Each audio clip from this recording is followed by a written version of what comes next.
mostrada aqui é uma palavra grega, que é a palavra eclésia. Eclésia. E, 2 Ks, L, E, 2 Ks, E, L-E-S-A, eclésia. Vocês acharam, não? Então escreve de novo. Só para vocês notarem, para vocês perceberem. Na realidade, a palavra eclésia é uma junção de 2 palavras. É uma preposição, correto? Que a preposição é ek, e o verbo kaleo. Então é ek, kaleo. Daí vem a palavra eclésia. E essa palavra em português, ela foi traduzida para igreja. Então a igreja, no grego, é eclésia. E-K e depois, não, eclésia. E-K-K-L-E-S-I-A. Pegou? Eclésia. E na realidade são 2 palavras. É a palavra, o sufixo ek e a raiz kaleo. O ek fala de origem, é um movimento saindo de algum lugar. A palavra, ou a preposição ek. E a palavra kaleo é chamado. Então a palavra eclésia significa aqueles que foram chamados de um lugar para o outro, que saíram de uma condição e foram para outra condição. Então eclésia significa chamados para fora. Mas não é só chamados para fora, é chamados com um objetivo. Deu para entender, não? Depois ele vai escrever a palavra e vocês vão copiar, se quiserem copiar. Não precisa copiar, tá? É importante que a gente saiba português, grego não. Porque para praticar já está difícil em português, o grego então vai ser pior, né? Nós vamos ler alguns versículos da palavra que expressa exatamente isso que eu estou falando. Quem foram as pessoas, Anderson, que você separou? Está espalhado. Êxodo 5:1, quem vai ler? Então lê com voz forte assim. Êxodo 5:1. Você vai anotar e ela vai ler. Achou? É logo depois de Gênesis. Depois foram Moisés e Arão e disseram a Faraó: assim diz o Senhor, Deus de Israel: deixa ir o meu povo, para que celebre uma festa no deserto. Deixa ir o meu povo. Deixa ir de onde? Deixa ir de onde? Do Egito. De uma situação de escravidão. A palavra pergunta: pode uma nação nascer de uma noite para o dia? Pode. Pode. O povo de Deus, a nação hebraica, ela nasceu de uma noite para o dia. Do dia 13 para o dia 14.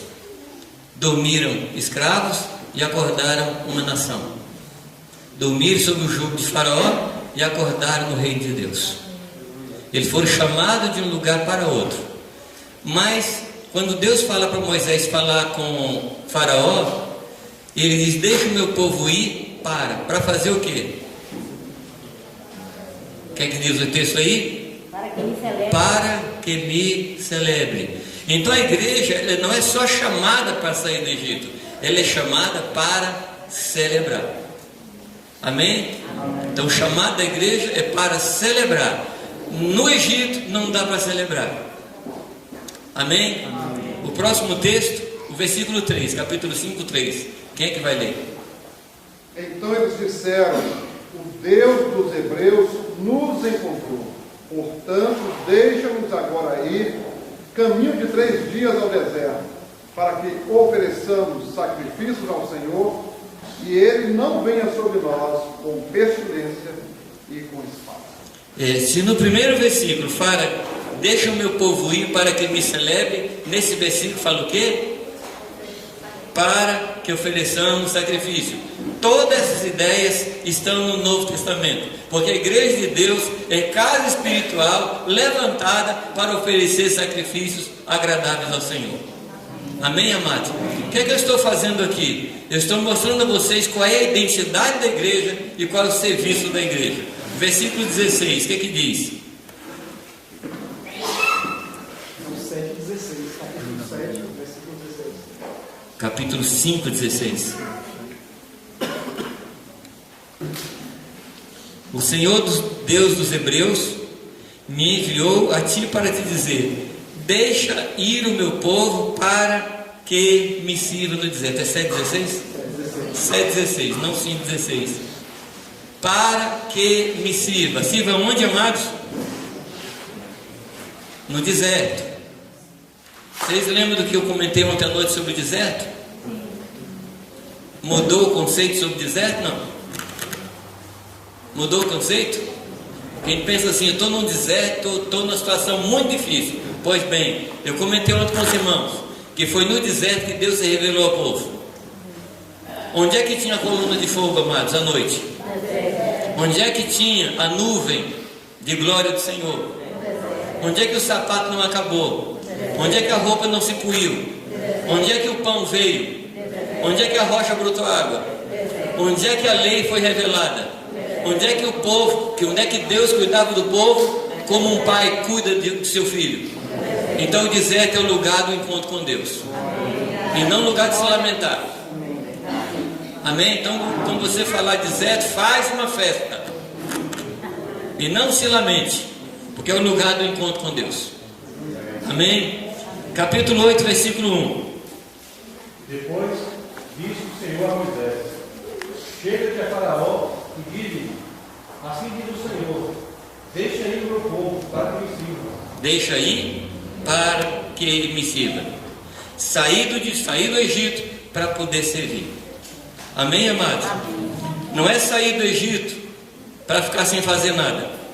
Sai do Egito para trocar de Senhor. Antes o Senhor era Faraó, agora o Senhor é o nosso Jesus Cristo. Amém? É uma troca de senhorio. Capítulo 9. Aliás, capítulo 8, versículo 20. Disse o Senhor a Moisés: levanta-te pela manhã cedo e apressa-te a Faraó. Eis que ele sairá às águas, e diz-lhe: assim diz o Senhor, deixa ir o meu povo para que ele sirva. Deixa o meu povo ir para que me sirva. Amém? Capítulo 9, versículo 1. Então disse o Senhor a Moisés: vai ter com Faraó e diz-lhe: assim diz o Senhor, o Deus dos Hebreus, deixa aí o meu povo, para que me sirva. Agora o versículo 13. Disse o Senhor a Moisés: levanta-te pela manhã cedo, apresenta-te a Faraó e diz-lhe: assim diz o Senhor, Deus dos Hebreus, deixa aí o meu povo para que me sirva. Agora o 10:3. Foram, pois, Moisés e Arão a Faraó e disseram: assim diz o Senhor, o Deus dos Hebreus, até quando recusarás humilhar-te diante de mim? Deixa aí o meu povo para que me sirva. Amém. Qual é o seu chamado? Por que Deus tirou você do inferno? Por que Deus tirou você da mão de Faraó? E você está servindo a Deus? É o seu chamado. Esse é o seu chamado. Se você está dizendo assim: Deus, revela o meu chamado, essa noite eu estou te falando qual é o seu chamado. Amém? Deus lhe chamou para que você o sirva. Onde você estiver, Deus quer que você o sirva. Amém, amados? Eu gostaria de falar nessa noite sobre 3 palavras. A primeira palavra, isso, está aí, ó. Eclésia, kaleo, tá? Aqui tem o prefixo ek e o verbo kaleo, que é o verbo chamar ou vocacionar. Tá bem? Escreveu aí? Fotografou? Pronto. Eu quero falar sobre 3 palavras. A primeira palavra é servir. A segunda palavra é proclamar. E a terceira palavra é cuidar. Quero falar sobre esses 3 verbos com você. Com esses textos que nós lemos, quase que a gente não precisa falar mais nada. Quase não precisamos falar mais nada, porque esse é o nosso chamado. Talvez a história de Pedro e sua sogra, quando Jesus chega na casa, expresse exatamente o que eu gostaria de falar. Jesus chega na casa de Pedro E aí encontra a sogra de Pedro, que se lembra? Doente, enferma. Jesus cura a mulher. O que a mulher faz? Ela levanta e vai servir. Amém? A mulher entra no ministério. A doença não deixava ela servir, mas ela é curada para servir. Amém, amados? Você foi salvo para servir. Amém? Por favor, deixe isso entrar no seu coração. Esse é o seu chamado, essa é a sua vocação, esse é o seu destino, esse é o seu ministério. Aliás, a palavra ministério e serviço é a mesma palavra. Aliás, a palavra ministério, serviço, escravo tem o mesmo sentido. Então nós somos libertos do jugo de Satanás para servir ao Senhor. Eu gosto de perguntar aos irmãos, quando a gente estava no império das trevas, quem é que mandava? Satanás. Uma coisa ruim, né? Lá ele mandava. Aí você saiu do império das trevas e foi para o reino da luz, do reino de Jesus Cristo. Quem é que manda? Onde é que você manda? Isso. Estamos conversados? É porque tem crentes que creem em purgatório. Porque sai do inferno, onde Satanás mandava, e vai para um lugar onde ele quer mandar. Mas purgatório não existe. Ou você está embaixo do jugo de Satanás, ou você está embaixo do jugo de Jesus. Não tem meio termo. Antes Satanás mandava, agora Jesus manda. Amém, amados? Está claro? E por que muitas vezes eu vejo o crente falar assim, mas eu também tenho direito? Escravo tem direito? Meu direito é de não ter direito algum. Quando eu trabalhava com o pessoal da aeronáutica, ele me dizia que o estatuto do cadete da aeronáutica tinha 2 artigos. Primeiro artigo, o cadete não tem nenhum direito. Segundo artigo, revogam-se todas as disposições em contrário. Só em 2 artigos. E esse é o estatuto do cristão. Nós não temos direitos. Quando a gente pensa que tem direito, a gente começa a reivindicar. Aliás, eu tenho uma... Como é que eu diria? Eu vou falar igual a baiano falou. Eu tenho uma gastura. Quando eu escuto umas pregações assim, tem que reivindicar de Deus. Reivindicar, a gente só reivindica alguma coisa que foi tomada da gente. Mas o que a gente tem que foi tomado da gente? E o que a gente tem que Deus não nos deu? Então o crente não tem que reivindicar nada, porque nós não merecemos nada. O que nós temos veio de graça.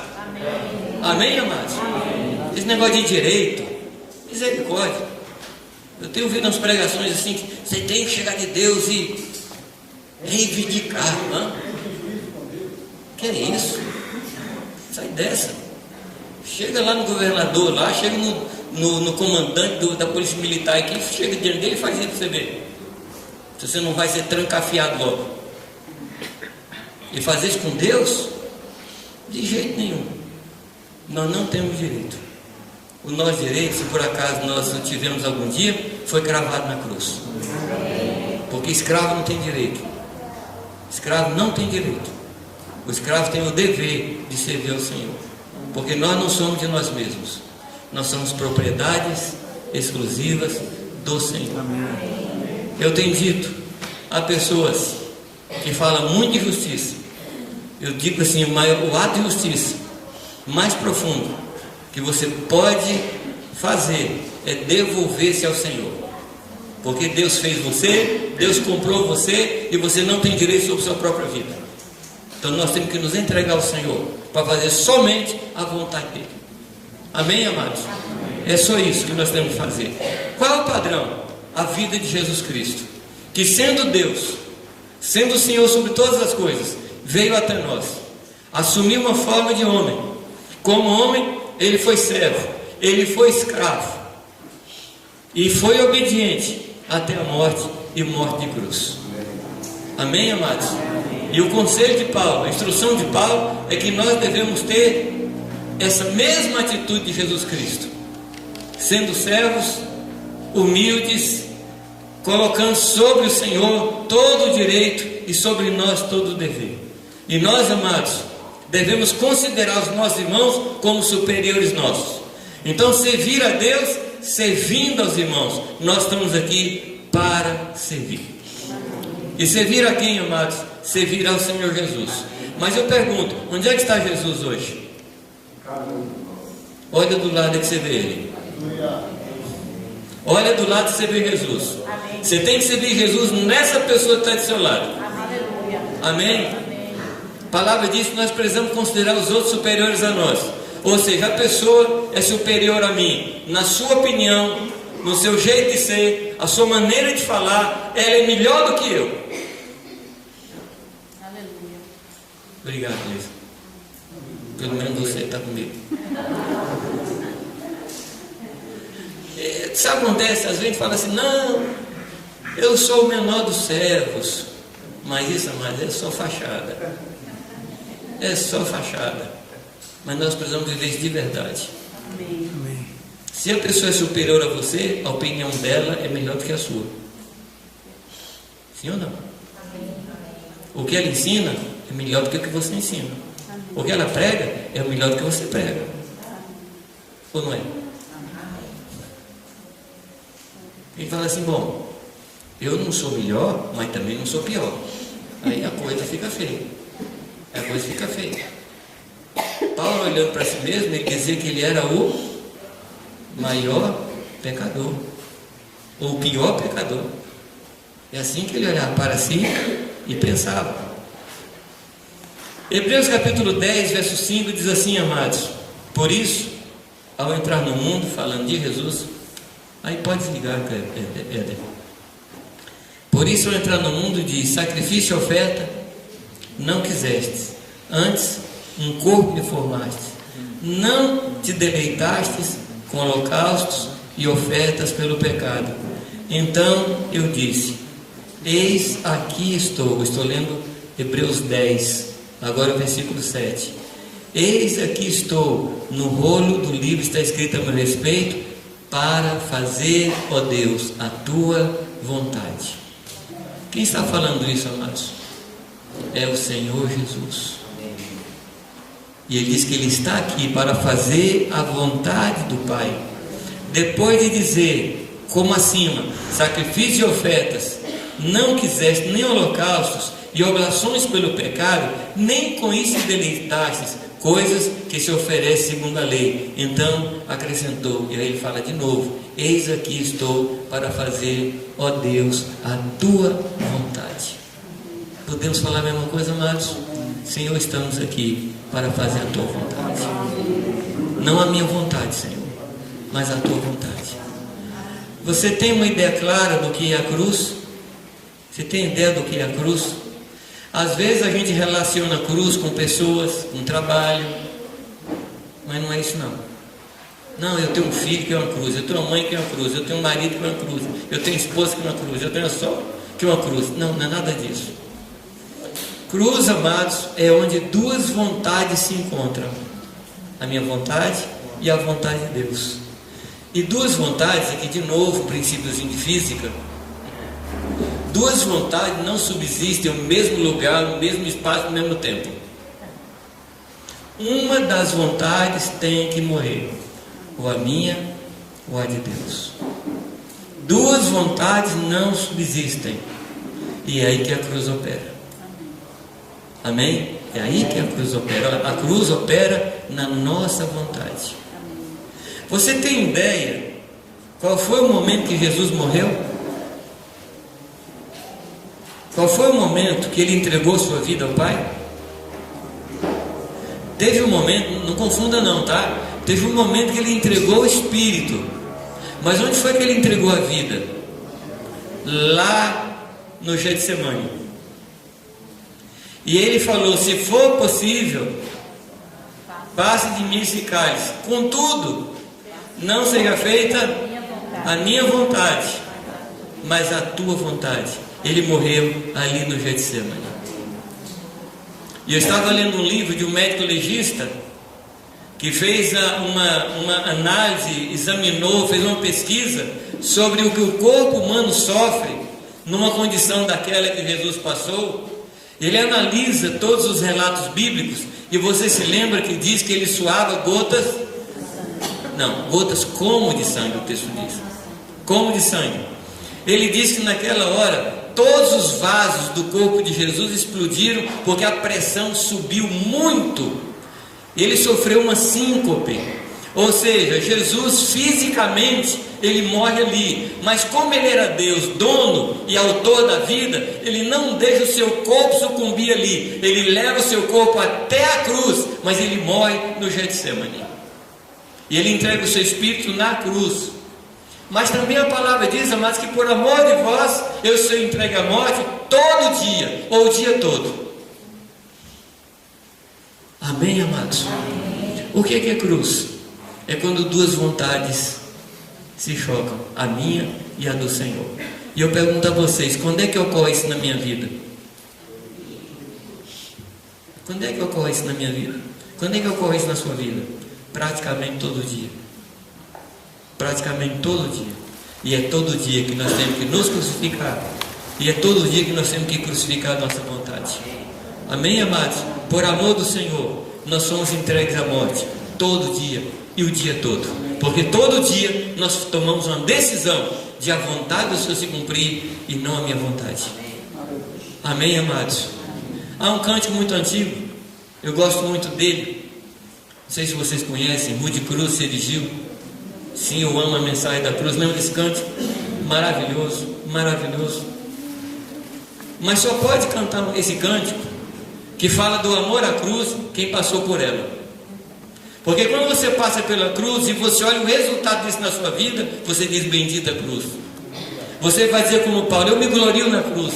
Mas só pode falar isso quem teve uma libertação a partir da cruz. A cruz nos liberta, amados. A cruz nos liberta. A cruz abre um portal diante de nós para o Senhor. A cruz nos liberta da nossa vontade e nos faz viver plenamente a vontade do Senhor. Bendita a cruz de Jesus Cristo. Quando a gente olha para a cruz do lado de cá, a gente fica aterrorizado. Mas quando a gente passa a cruz, a gente começa a louvar a Deus pela cruz. Amém, amados? E não tem jeito de experimentar a plenitude de Cristo sem passar pela cruz de Cristo. Não tem jeito de experimentar o poder da cruz de Cristo, o poder da ressurreição. Não tem jeito de experimentar sem experimentar a cruz diariamente. Diariamente. Por isso eu falo, amados, que nós precisamos tomar a nossa cruz. Quantas vezes por semana? Desde de manhã. Quando você levanta da cama quentinha, aí você já pega a cruz naquela hora, porque você sacrifica alguma coisa. Você sacrifica o seu descanso, você sacrifica a sua vontade. Eu conheci uma senhora chamada Lídia, ela é de Campina Grande, que ela fazia um exercício com o corpo dela muito interessante. Ela dava ordem ao corpo dela. Diz que de manhã, cedo de madrugada, ela falava assim: corpo, levanta que hoje você vai jejuar. Hoje você vai jejuar. E ela dava ordem para o corpo. E não reclama não que você vai passar o dia inteiro em oração hoje. Ela dava ordem, parecia um negócio de esquizofrenia. Mas Davi tinha isso também: fiz calar e sossegar minha alma, aquieta-te dentro de mim. E nós temos, amados, que falar a nossa alma, levar a nossa alma para a cruz. O que vai para a cruz não é o nosso corpo, é a nossa alma, porque ali é a sede da nossa vontade. E nós estamos aqui, amados, com um objetivo só: servir ao nosso Deus. Amém. Você quer saber como foi que Jesus fez? Em primeiro lugar, ele se tornou homem. Correto? Ele se tornou homem. Eu acho que num dos livros de Mitian, ele fala da diferença que tem entre uma pessoa, ela se tornar um outro animal. Nós somos animais, né? Ele se tornar um outro animal. Por exemplo, você já pensou se você acordasse amanhã cedo, barata? O que você acha? Minhoca? Fala um bicho bem nojento aí, vai. Então, mas se você virasse rato, era criatura virando criatura. Se você virasse uma barata, era criatura virando criatura. Mas Deus virando homem, amados, é muito diferente. Porque é o Criador virando criatura. Não tem nem comparação. E teve um dia que Jesus, olhando para si, ele não se viu mais como Deus pleno, ele se viu como um homem finito, limitado, sujeito a pessoas. Ele submeteu a sua vontade à vontade do Pai. Amém, amados? Eu gosto muito de um cântico, um outro canto que eu gosto, que diz, nós nunca saberemos, como é que é? Eu nunca saberei o preço que ele pagou. Eu nunca saberei, porque eu não faço ideia da distância que ele desceu. Eu não faço ideia da distância que ele desceu para vir até aqui. Eu não faço ideia. Eu não faço ideia do preço que ele pagou por mim. Então, amar, tudo que eu fizer por ele é muito pouco em relação ao que ele fez por mim. Amém, amados? Eu não estou falando para a gente se entregar ao serviço dele por obrigação, mas por gratidão. Por gratidão. Jesus, ele foi sujeito à lei que ele mesmo fez, ele se sujeitou. Ele foi apresentado segundo a lei. As rolinhas foram mortas na sua apresentação segundo a lei. Ele se submeteu à lei. Outra coisa, ele foi sujeito a seus pais. Um casal de jovens inexperientes. Ele podia ter nascido numa casa de pessoas mais velhas, cheias de experiência. Não, ele se sujeitou a um casal sem nenhuma experiência. Ele se sujeitou a estar embaixo de erros que os pais poderiam cometer, como todos nós cometemos quando nossos filhos nasceram. Ele se sujeitou a isso. Ele se sujeitou a uma profissão muito humilde, que ele podia ter nascido filho do sumo sacerdote. Ele era o sumo sacerdote, podia ter nascido filho de Zacarias, igual o João Batista, mas ele nasceu filho de um carpinteiro. E eu não sei se você tem ideia de como era um carpinteiro naquela época. Ele pegava suas ferramentas, colocava numa bolsinha e saía batendo em porta e porta procurando serviço. O nosso Deus, o Criador de todas as coisas, se submetendo a um trabalho desse, um dos mais humildes trabalhos daquela época. Raciocina comigo, amados, até onde o Senhor Jesus chegou. E aquele Cury, como é o nome dele? Augusto Cury, ele diz que Jesus Cristo escolheu a profissão de carpinteiro para que todo dia ele se lembrasse do prego com o qual ele ia ser cravado na cruz. Então, cada vez que ele pregava um prego numa mesa, numa cadeira, numa cama, ele estava profetizando sobre o que ele ia sofrer e sempre trazendo para si a dor que vinha no futuro dele. Esse foi o nosso Jesus. Amém. E foi chamado do filho do carpinteiro. Podia ter sido chamado filho do rei, o filho do sacerdote, chamado filho do carpinteiro. E por fim, ele foi vendido como um escravo vendido. Um escravo era vendido por 30 moedas. Foi por 30 moedas que nosso Jesus foi vendido. Amados, não tem mais para onde descer. Não tem mais para onde abaixar. E o nosso Jesus não se satisfez em ficar só nessa terra. Ele desceu até o inferno. Ele foi até o inferno. Não tem limite, amados, para o amor de Deus. A palavra diz, amados, que Ele nos amou e tendo amado, Ele amou até o fim. Eu fui fazer uma pesquisa para ver se até o fim, se era uma ideia de relógio, de calendário, ou era consequência. E a ideia ali do até o fim é de consequência. E tendo nos amado, amou até as últimas consequências. Eu fico pensando, queridos, na paciência, no carinho, no amor de Jesus Cristo, convivendo com um homem que iria traí-lo dali a 3 anos e meio. O que você faria se você tivesse um companheiro que você sabia que ele ia trair você? Você ficaria de olho nele. Camarada, estou de olho em você, hein? Faz nada errado não que eu te corto. Encheu esse homem com o Espírito Santo, deu dons a esse homem, deu ministério a esse homem saiu fazendo sinais, e Jesus entrega o dinheiro, porque era uma equipe pobre. As pessoas que andavam com Jesus eram pessoas pobres, e Jesus entrega o dinheiro para eles tomar conta. Eu nunca colocaria dinheiro na mão do traidor. Mas nós estamos falando de Jesus. Nós estamos falando de Jesus, que veio para servir e nos deu exemplo de serviço. Amados, não há nada que nós possamos fazer que seja mais profundo e mais baixo do que Jesus Cristo fez. Nada, nada. Então, meu amado, sirva, que você nasceu para servir. Estamos aqui para servir. Estamos nessa terra para servir. E servir a quem, amados? Servir a todos os necessitados. Servir aos piores homens da terra. Servir às piores mulheres da terra. Porque, de fato, nós somos piores que qualquer um. Nós somos piores do que qualquer um. Em Mateus 25, amados, Mateus 25 fala de serviço. E Mateus 25 está tratando do juízo. Vocês lembram do texto? Jesus diz assim: vinde a mim, benditos do meu Pai.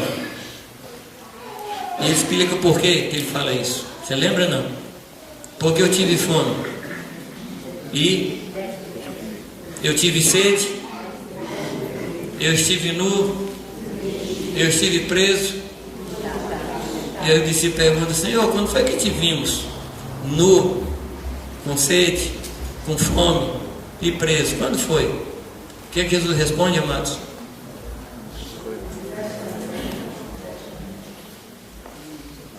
Eu não ouvi. Todas as vezes que fizestes isso, a quem? A um dos meus pequeninos irmãos, a mim me fizestes. Eu quero perguntar a você: onde é que estão os pequeninos irmãos de Jesus? Olha do lado aí. Do seu lado tem muitos pequeninos irmãos de Jesus. Você tem que servir a esses. Você tem que cuidar desses. Você tem que proteger a esses. Porque é impossível servir a Deus sem servir aos filhos de Deus. É impossível. Se nós não servirmos aos que vemos, como serviremos a quem não vemos? Amém, amados? Amém. Mas vai ter um pessoal que ele vai falar: apartai-vos de mim. Quem são esses para quem ele vai falar: apartai-vos de mim?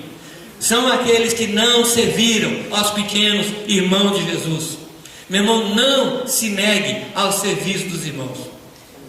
E quando a você for pedida alguma coisa, for ordenada alguma coisa, você não vai dizer assim: você está pensando que eu sou escravo?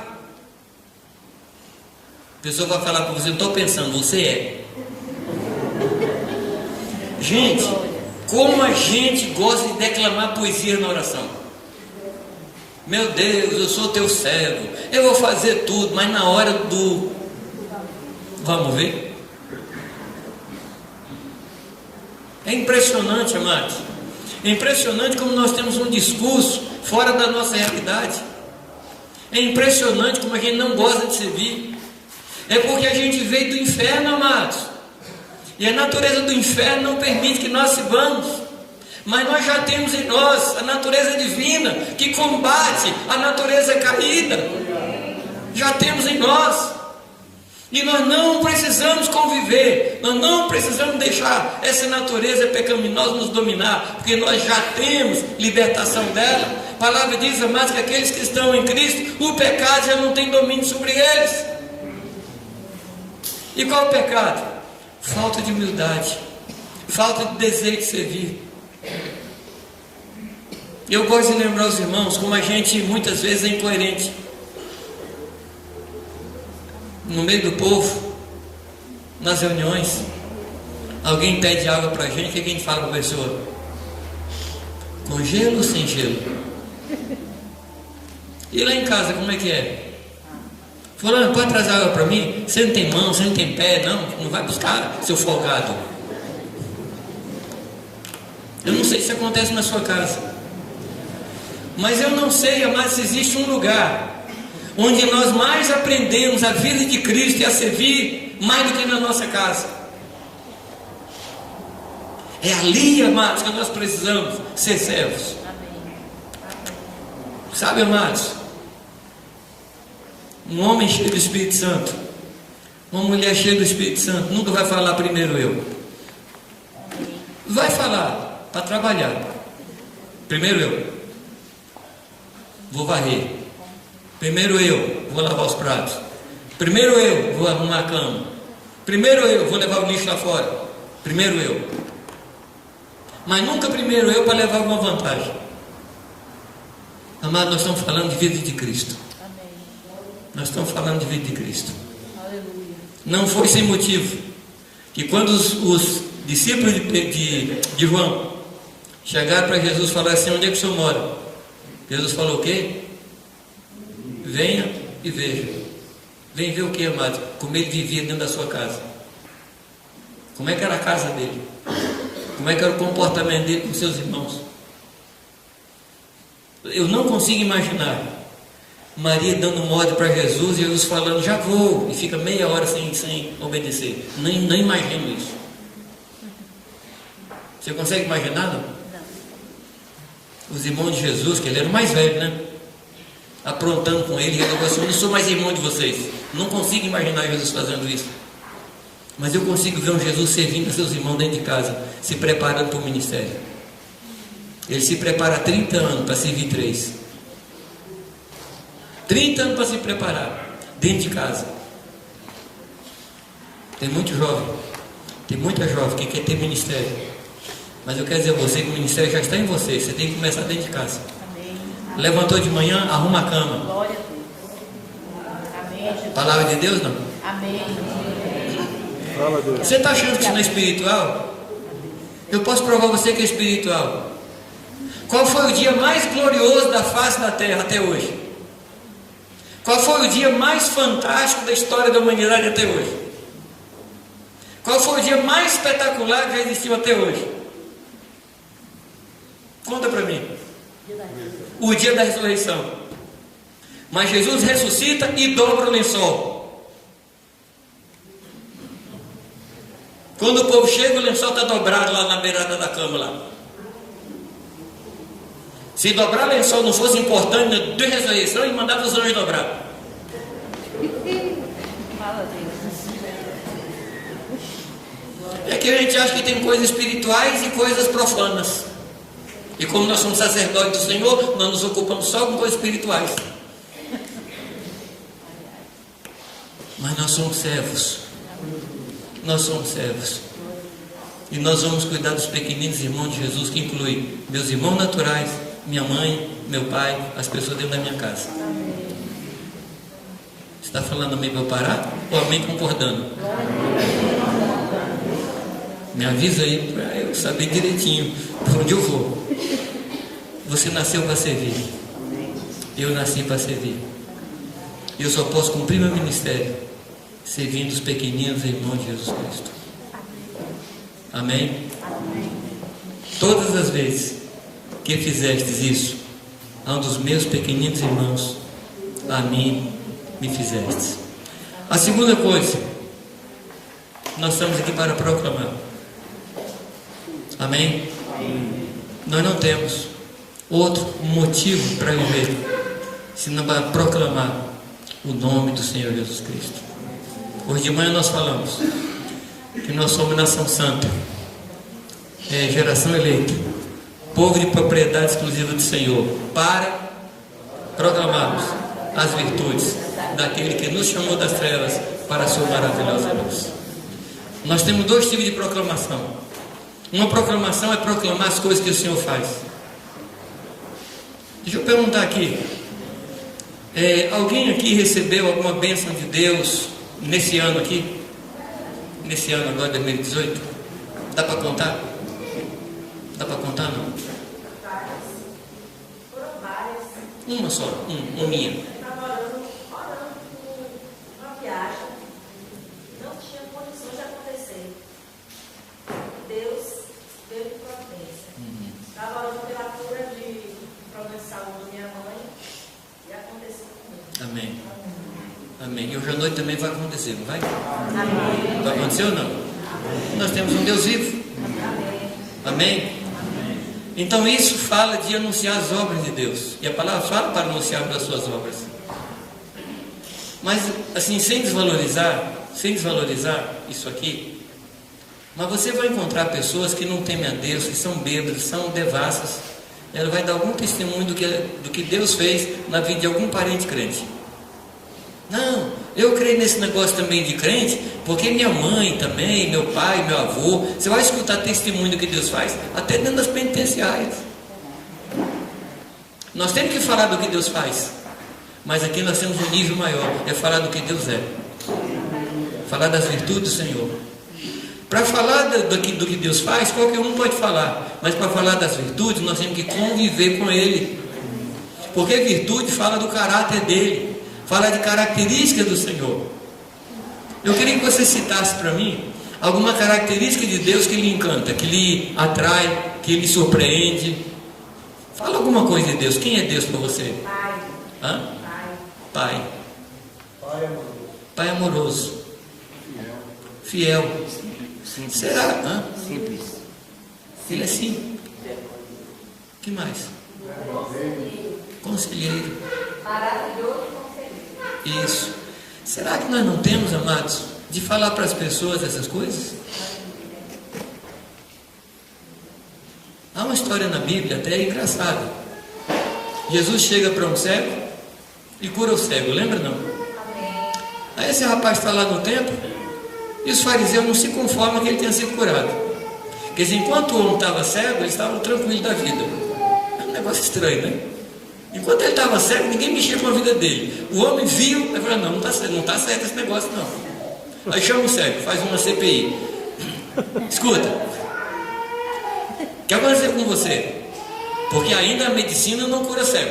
Eles não falaram isso não, tá? É minha abordagem moderna da história. Quem fez isso com você? Ué, foi um tal de Jesus. Foi um tal de Jesus.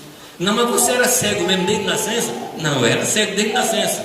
Mas como é que a gente pode comprovar? Vamos chamar os pais. Aí traz os pais. O que aconteceu com ele? Ele era cego mesmo? Os pais falam assim, ele era cego. E o que aconteceu? Os pais medrosos falam assim, ó, ele já tem idade, pergunta para ele, ou seja, não me mete nesse negócio não. Aí insiste com ele. O que aconteceu com você? Foi, eu já falei. Foi um tal de Jesus que me curou. Aí eles falam assim, mas nós sabemos que pecador não faz isso. Eu vou, olha, ser pecador, eu não sei.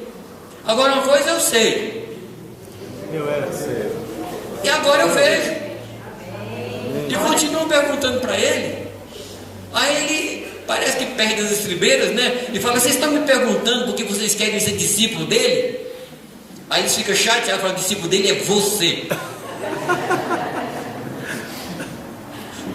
Que coisa terrível, não? Que coisa terrível. Será que você não pode contar para as pessoas as coisas que Deus fez na sua vida? O que Deus fez na sua vida, amados, é para que outros se convertam. Não tem outro motivo. Não tem um ressuscitado no tempo de Jesus que está vivo até hoje. Conhece não? Quem foi ressuscitado por Jesus morreu depois. Aquele cego que foi curado também morreu. Não está enxergando nada mais hoje. Mas por que ele foi curado? Para que o Senhor fosse glorificado. A cura não pode ficar em nós. A cura é um sinal de que Jesus Cristo é Deus. Você não pode ficar calado. É para isso, amado, que nós estamos na face da terra, para proclamar o nome do Senhor. Eu entendo mais que é uma questão de justiça. Raciocina comigo. Vai ter um dia que você vai chegar diante de Deus. E você vai ver aquela porta maravilhosa aberta diante de você. Aí você olha para um lado, parece que é a esquerda, né? Você vê lá um treva medonha lá na esquerda.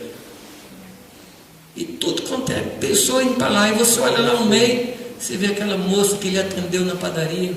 Você vê aquele rapaz que lhe atendeu no posto. Você acha que é justo? Você acha que é justo isso? Pensa comigo. Você esteve com essa pessoa, você passou por ela. E agora eternamente essa pessoa vai se afastar de Deus porque alguém não falou com ela. Meu pai na fé contou para mim uma vez. Ele trabalhava com os índios Kraós. E teve um dia que um índio recebeu Jesus, veio a revelação sobre ele, ele se entregou a Jesus e perguntou para o Arthur: Tem quanto tempo que você sabia disso? O pastor falou, já tem muito tempo. Seus pais sabiam disso? Sabiam. Seus avós sabiam? Sabiam. E por que eles não vieram aqui contar para meus pais e para meus avós? Vai responder o quê? Amados, pregar o Evangelho é uma questão de justiça. O que vocês acham? Eu preciso pregar. Não tem outra razão de eu estar aqui. Fala de Jesus, meu irmão. Fala de Jesus. Amém? Amém? E por favor, não fala assim, eu não falo porque eu não tenho ministério evangelístico. A questão não é ministério. A questão é compaixão. Eu não sou evangelista. Eu não sou. Eu não sou evangelista. Eu sou mineiro. Significa que o mineiro deixa contar para ver como é que fica. Sou mineiro. Sou tímido. Sou tímido. Eu aprendi a controlar minha timidez, mas sou tímido. Mas eu chego num lugar, amados, eu procuro saber o nome da pessoa e dou um jeito de falar de Jesus. Porque eu não posso deixar alguém ir para o inferno. Eu não posso. Porque é injustiça. Você está convencido disso? Não? Pensa nisso, por favor. Pensa nisso. Eu tenho tido experiências muito boas quando eu me importo com as pessoas. Um dia Jesus estava falando de quem é meu próximo. Lembra da história? Não? Aí Jesus contou uma história, uma parábola. Nas nossas versões em português, o título é Parábola do Bom Samaritano. Eu me recuso a falar a parábola do Bom Samaritano. Eu digo que é Parábola do Samaritano normal. O texto lá diz, amados, que 3 pessoas passavam pelo caminho: um sacerdote, um levita e o samaritano. E passam perto de um homem que foi assaltado, foi furtado. A palavra diz que o sacerdote passa, e o texto da Bíblia diz que ele passa ao largo. Ele passa ao largo. Passa um levita e passa ao largo. Veio o samaritano, e aqui eu fico pensando como Jesus era assim, tinha um humor muito interessante. Quem era o samaritano para o judeu? Era igual cachorro. Igual cachorro. O samaritano era uma pessoa desprezível. Então nessa parábola, eu acho que Jesus, se ele fosse politicamente correto, ele podia ter falado assim, um romano, um grego, um inglês, mas samaritano. Eu percebo que Jesus não gostava de deixar o fariseu quieto. Publicano não, publicano ele amava, comia com eles, mas o fariseu ele mexia mesmo com eles. Eu podia ter falado um romano, né? Desceu um sacerdote, um levita e um romano. Mas fala de samaritano, que é para mexer realmente com o fariseu. E o que é que o samaritano faz, amados? A palavra diz que ele chega perto. Ele chega perto. Enquanto os outros se afastaram, ele chegou perto. Eu vou voltar nessa história um pouco mais tarde. E ele coloca o samaritano como padrão para nós. Ele mostra para nós que a questão não é geográfica, é uma questão de coração. É uma questão de coração. E o Senhor quer que nós nos envolvamos com as pessoas de coração. Amém? Amém? Isso é o que Deus quer. Nós precisamos proclamar. Por favor, não usa uma outra desculpa, dizendo assim, não, eu não prego, mas eu tenho uma vida que as pessoas olham e eu tenho um bom testemunho. Meu amado, isso é muito bom, mas como é que a pessoa vai crer se não há quem pregue? Como é que a pessoa vai crer se não há quem pregue? Como é que ouvirão se não há quem pregue? Então eu tenho que pregar. Ah, mas eu dou um bom testemunho. Claro, o bom testemunho é o púlpito no qual você sobe para pregar a palavra. Porque se você não tiver um bom testemunho, as pessoas não vão escutar vocês. Então você precisa ter um bom testemunho mesmo. Amém? Amém. Mas proclame. Fale de Jesus Cristo. Fale de Jesus. Há tempo e há fora de tempo. Pede a Deus oportunidade para falar. E se não tiver oportunidade, cria oportunidade. Quantas vezes eu chego num lugar, a primeira coisa que eu faço, mas é procurar saber o nome da pessoa. Quando você procura saber o nome da pessoa, a barreira que havia, ela cai e a distância se encurta. Chega num restaurante, pergunta o nome da pessoa. E eu tenho tido experiências nisso, de perguntar o nome da pessoa, aí tratar a pessoa pelo nome, e isso dignifica a pessoa. Amém? Chamar pelo nome o frentista de um posto, pessoa que serve na padaria, onde for, e conversar com a pessoa, tratá-la com dignidade. Amém? E fale de Jesus. Você conhece Jesus Cristo? Você sabe que Jesus morreu por você? Você sabe que Jesus ressuscitou para trazer vida para você? Coisa simples. E deixa o Senhor fazendo a sua obra. Tem uma história da qual eu participei que me marcou muito, que para mim foi uma situação assim que me ensinou muito. Eu cheguei num restaurante, eu já contei isso a vocês. Cheguei num restaurante, parei meu carro e estava lá um senhor guardando os carros. Eu perguntei, como é seu nome? Ele falou, João Batista. Bola picando com gol aberto. O homem pediu para pregar, para ouvir o evangelho, né? João Batista. Eu falei para ele, você sabe que tem um xará seu muito famoso? Ele falou, é o João Batista Figueiredo. Eu falei, não, mais importante do que esse. Foi um que disse assim, eis o Cordeiro de Deus que tira todo o pecado do mundo. Ele falou, eu acho que eu sei quem é, eu já ouvi falar dele. Eu falei, então, o Cordeiro de Deus já tirou todos os teus pecados? Ele falou, já, eu não tenho mais nenhum. Eu falei, então faz favor, ora aqui por mim, porque eu estou numa situação muito ruim. E parei ali, entrei no restaurante. Quando eu voltei, ele me chamou. Falou, meu senhor, vem cá. Eu estava pensando aqui, eu estou cheio de pecado. Enquanto eu estava lá dentro, o Espírito Santo estava trabalhando nele, amados. Mas nós temos que falar. Nós temos que falar. Uma palavra. Eu fui com minha filha no mercado.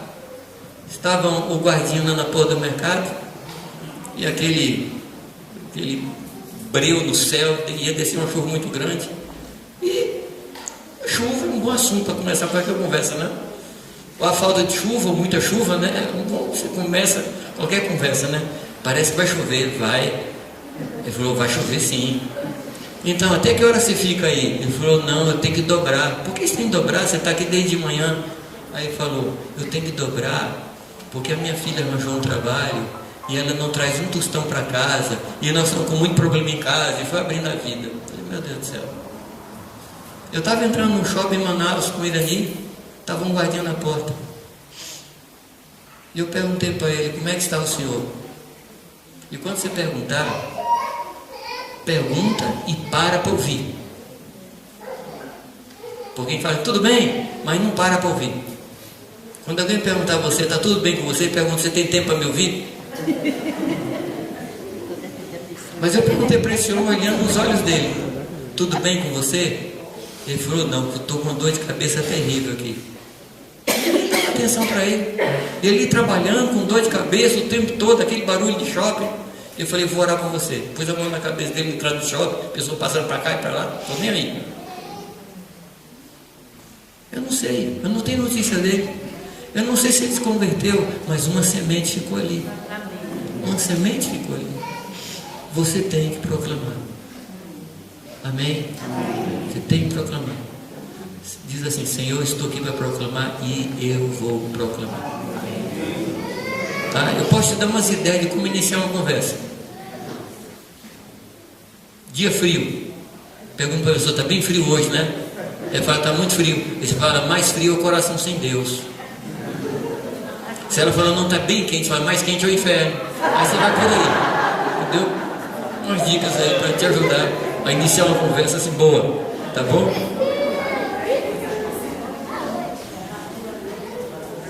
Proclama.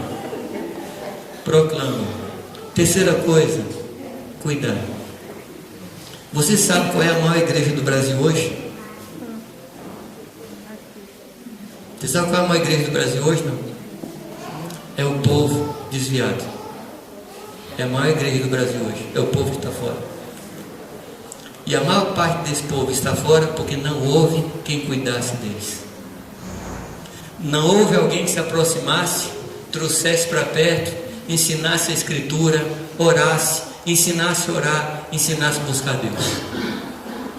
Nós temos que não somente proclamar, mas nós temos que cuidar dessas pessoas, fazê-las discípulos de Cristo. Amém, amados? Há um mandamento. O mesmo Deus que falou não matar, que nós não devemos matar, que nós não podemos matar, é o mesmo Deus que diz que nós devemos fazer discípulos. É o mesmo Deus. Nós não podemos obedecer uma coisa e desobedecer outra. Nós precisamos cuidar. Deixa eu só voltar com você na chamada parábola do bom samaritano. Deixa eu lhe mostrar algumas coisas que aquele homem fez. Primeiro, ele se aproximou. Eu tenho que vencer distâncias. Eu tenho que vencer a distância da timidez. Eu tenho que vencer a barreira da cultura. Eu tenho que vencer a barreira do tempo. No sentido, eu não tenho tempo para pregar. Você tem tempo sim. Tinha um rapaz que era meu companheiro de trabalho. Eu trabalhava numa empresa e trabalhava com números. E naquele tempo a gente não trabalhava com computador, era tudo na mão. E se errasse um número, nós errávamos toda uma sequência. O meu departamento era o departamento de importação e exportação da Mercedes-Benz, a fábrica. E se errasse um número, nós errávamos a peça e errávamos tudo. Então não tinha tempo para nada. Nosso almoço era 45 minutos. E o nosso restaurante ficava do outro lado da fábrica. Tinha que pegar um ônibus para ir lá e voltar. Então eu corria de ônibus, engolia a comida e voltava a trabalhar. Mas tinha um rapaz do meu lado que eu estava pregando para ele. Aliás, que eu estava orando por ele. E não tinha chance. Ele estava se preparando para o vestibular. Então, minutinhos que ele tinha ali na bancada, ele abriu o livro para estudar. Eu falei, Deus, me dá a oportunidade para falar com esse moço. Eu entrego agora ao Senhor a minha vida. Me usa agora. Quando eu terminei de orar, ele fechou o caderno e falou, Jamê, me fala daquele folheto que você me deu ontem. Deus cria a oportunidade. E você tem que vencer essas barreiras. Amém? Ele se aproxima do homem, o samaritano. Ele vê as suas feridas. Ele se importa com as feridas. Ele pega azeite e pega vinho, que falam do Espírito Santo, e traz sobre as feridas daquele homem. Ele pega aquele homem e se envolve com ele de tal maneira que põe sobre o seu animal. Ou seja, ele põe todos os recursos em favor daquela pessoa. E pega aquela pessoa, não deixa desamparada, leva para a hospedaria. Lembra disso? Não. Mete a mão no bolso. Ou seja, ele mexe com o órgão mais sensível do corpo humano, que é o bolso. Tem algum outro órgão mais sensível que o corpo do corpo humano? Não. Às vezes a gente abre o coração, mas não abre o bolso. Ou seja, não abre o coração. Gosto também de outro cântico do profeta Asaf, que diz que é possível dar sem amar, mas é possível amar sem dar. Conhece esse cântico, né? É possível dar sem amar, mas é impossível amar sem dar. E aquele homem mete a mão no bolso e compromete o seu dinheiro naquilo, o seu animal, o seu dinheiro. E aí ele fala com o dono da hospedaria. Ele fala, cuida dele, e eu vou voltar, e se você tiver algum gasto com ele, eu vou indenizar. Ou seja, ele se envolve e envolve o seu futuro naquele homem ali. Amém, amados? Então esse homem é uma lição para nós. Necessidade de um envolvimento completo com tudo o que temos para cuidar das pessoas. Você nasceu para cuidar de pessoas. Esse é o seu chamado. Servir, proclamar e cuidar. Amém? Enquanto eu estou falando aqui, eu espero que Deus esteja colocando na sua mente, no seu coração, nomes de pessoas. Amém. Colocou, não? Amém. Deixa Deus colocar. Amém. Deixa Deus falar com você. Uma das minhas primeiras experiências nessa área, eu estava pregando o Evangelho no morro, numa favela em Belo Horizonte. Eu tinha um mês de convertido. ou menos até. Mas o nosso pastor lá era pastor que punha a gente no fogo. A gente nem tinha esfriado ainda a conversão, já punha a gente para pregar o evangelho nos lugares, na boca mais quente de Belo Horizonte. Eu sei que eu estava pregando lá na favela, e o menino chegou para mim e falou assim: pastor, chamou de pastor, não era nada. Falou: pastor, minha avó está encapetada, quer que você vá lá. Eu não sabia de nada. Aí eu fui lá, cheguei na casa lá, uma taperinha, uma casinha muito pobre. Eu entrei, o quadro era o seguinte: uma mulherzinha pequenininha, dos seus quase 80 anos, nua, pulando em cima da cama e gritando. Um quadro assim, dantesco. Eu falei: segura ela, põe roupa, pôs roupa, eu repreendi. E eu tinha que ir para a reunião de jovens, que era tardezinha. Aí eu achei que eu acalmei a mulher, e a mulher estava quieta. Quando eu fui sair, a mulher de novo levantou, arrancou a roupa, pulou de novo. Eu voltei lá, repreendi umas 3 ou 4 vezes. Quando eu vi que o que eu sabia tinha acabado, assim, o que eu sabia era, não dava para 2 demônios, não dava.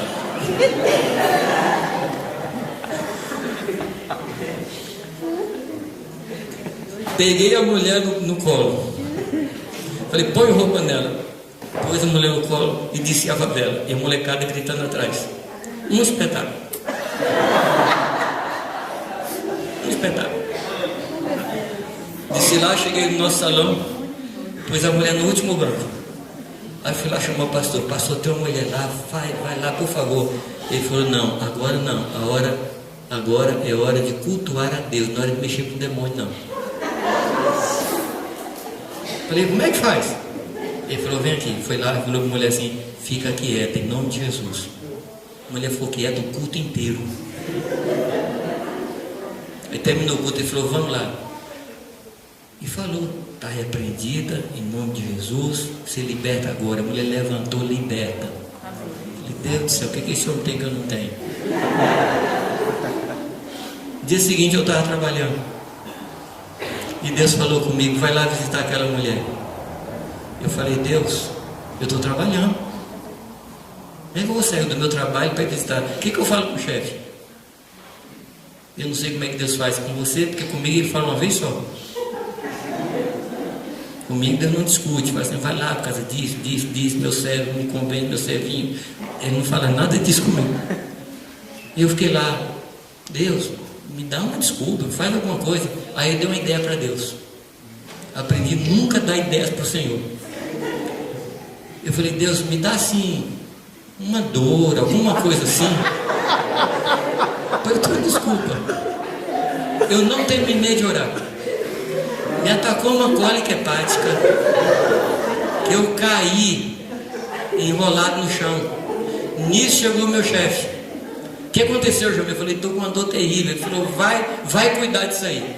Aí eu saí da empresa. Quando saí da empresa, acabou a dor. Aí fui procurar alguém para visitar a mulher comigo, e não achava. E no fim eu desisti de procurar alguém e fui lá. Bati na porta dela várias vezes, até que ela abriu, com os olhos vermelhos, chorando, e falou: está me preparando para me matar. Até hoje me bate um temor, me bate um medo, se eu não tivesse obedecido a Deus.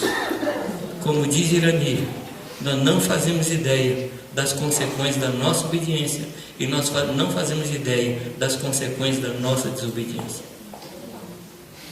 Obedece, proclama, fala, cuida, serve. Nesta noite, a gente vai ordenar um homem para servir, para proclamar e para cuidar.